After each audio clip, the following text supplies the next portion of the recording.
अथ चतुर्थ अध्याय ज्ञानयोग। श्री भगवान उवाच इमं विवस्वते योगं प्रोक्तवानहमव्ययम् विवस्वान्मनविप्राहो मनोरीक्षा कवे ब्रवीत् एवं परम्परा प्राप्तो मम राजर्षयो विदु सकाले नेह महता योगो नष्ट परन्तपो स एवायं मया तेत्यो योगः प्रोक्त पुरातनः भक्तोऽसि मे सखा चेति रहस्यं हेतदुत्तमम्। अर्जुन उवाच अपरं भवतो जन्मो परम जन्मो विवस्वता कथमेतद्विजानीयाम् त्वमादौ प्रोक्तवानिति। श्री भगवान उवाच बहूनि मे व्यतीतानि जन्मानि तव चार्जुन तान्यहं वेद सर्वाणि न त्वं वेत्थ परन्तप अजोऽपि शन्यव्यायात्मा भूतानामीश्वरोऽपि सन् प्रकृतिनिश्यामधिष्ठाय सम्भ्रमात्मात्ममायया यदा यदा हि धर्मस्य ग्लानिर्भवति भारत अभ्युत्थानम् अधर्मस्य तदात्मानं सृजाम्यहम् परित्राणाय साधूनां विनाशाय च दुष्कृतं धर्म संस्थापनार्थाय संभवामि युगे युगे जन्म कर्म च मे दिव्यो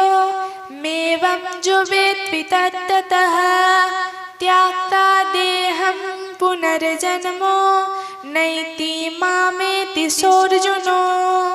वीतराग भय क्रोधा मन्मया मामुपाश्रितः बहवो ज्ञान तपसा पूता मद्भावमागता जे यथा मां प्रपद्यन्ते तांस्तथैव भजाम्यहम् मम वर्तमानुवर्तन्ते मनुष्या पार्थ सर्वशो काङ्क्षन्तो कर्मणां सिद्धिं जजन्त इह देवता क्षिप्रं हि मानुषे लोके सिद्धिर्भवति कर्मजा चातुर्वर्णं मया सृष्टं गुणः कर्म विभागशः तस्य कर्तारमपि मां विद्य कर्तारमव्ययम् न मां कर्माणि लिप्यन्ते न मे कर्मफले स्पृहा इति मां भिजानाति कर्मभिर्नर्षबध्यते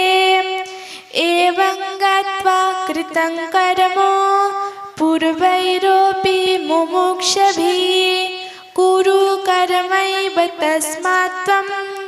पूर्वै पूर्वतरं कृतम्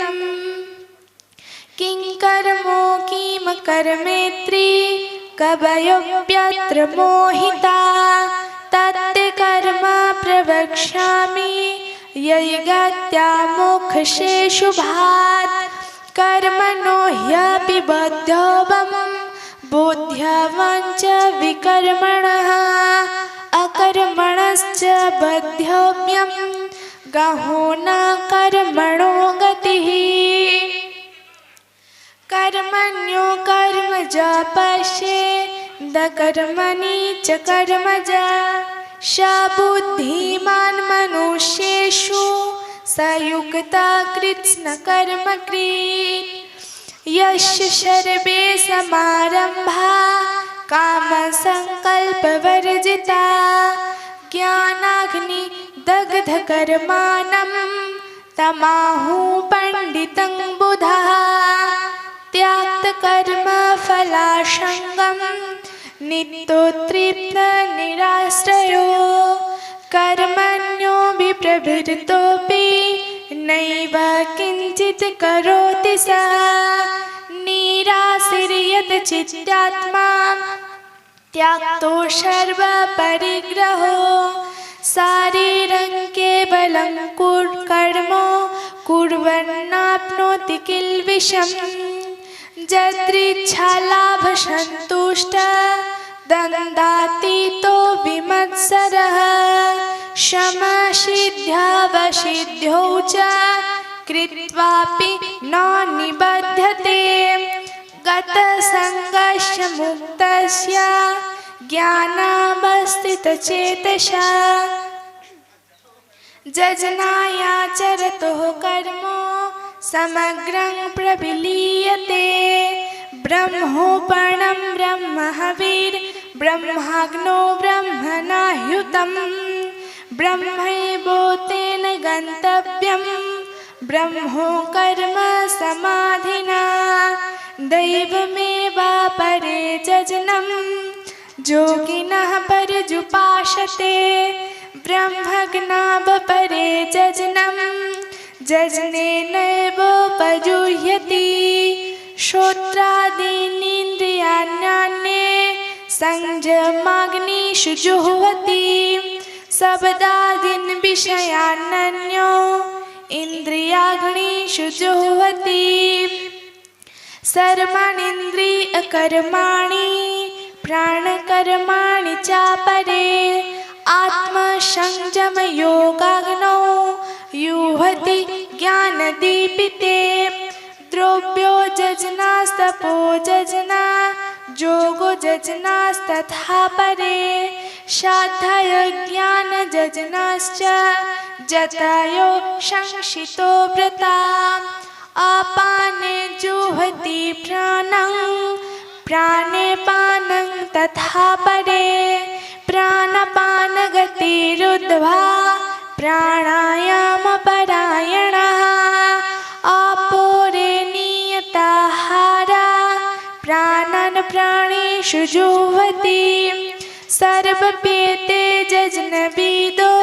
जजनक्षपितकल्मषा जजनशिष्टामृतो भुजो यान्ति ब्रह्म सनातनम् नायं लोकेस्तजनस्य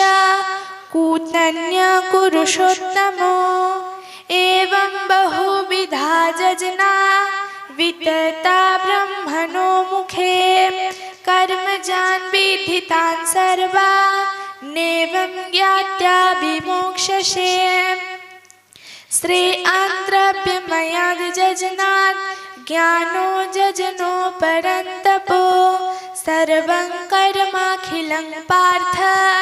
ज्ञाने परिसमाप्यते तद्विद्धि प्रणिपातेन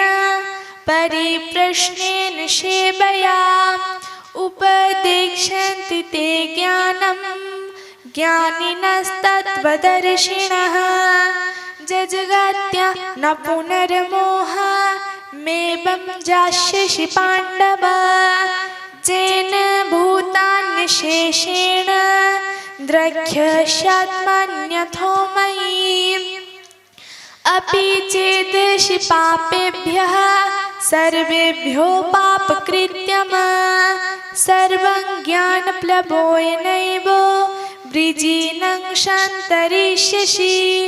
जथैधांसि समग्धोऽग्निर्भस्मस्यात् कुरुतेऽर्जुन ज्ञानाग्निः सर्वकर्माणि भस्मसात् कुरुते तथा न हि ज्ञानेन सदृशं पवित्रमिह विद्यते तत्स्वयं योगसंसिद्ध्यो कालेनात्मनि विन्दति श्रद्धावान् लभते ज्ञानं तत्परः संयतेन्द्रियो ज्ञानं लब्ध्वा परां शान्तिमचिरेणाधिगच्छति अज्ञश्च श्रद्धधानश्च संशयात्मा विनश्यति नायं लोकस्ति न परो न सुखं संशयात्मना योगसन्न्यस्तकर्माणं ज्ञानसंशिन्य संशयम् आत्मवन्तं न कर्माणि निबोधन्ति धनञ्जय तस्माद्ज्ञानसम्भूतं हृत्संज्ञानाशिनात्मनः